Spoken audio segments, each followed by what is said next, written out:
தூங்கிடுச்சு.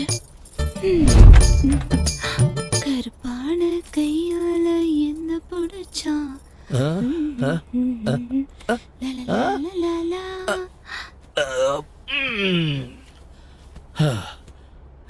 ஐயோ, நீ இன்னும் தூங்கலையா? அப்பவே தூங்கிட்டேன்னு நினைச்சேன். உத வாங்குவ, தூங்கு. ஏய், வரது. நீ அங்கே இரு, ப்ளீஸ், நான் குளிக்கணும். ஏய், அங்க வச்சிட்டு போடா.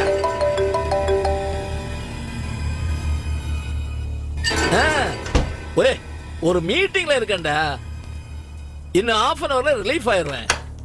Okay okay. என்ன அண்ணாச்சி, கோடை வெயில குதூகலமா கொண்டாடுற போல இருக்க? ஏய் செக்யூரிட்டி, நீ எப்படிடா இங்க வந்த? போடா வெளியே. அட, அதெல்லாம் அவனுக்கு டானிக் கொடுத்துட்டு தான் நான் வந்துடுக்கிறேன். அவனுக்கு நீ ஃபுல் நைட் எந்திரிக்க மாட்டானுங்க.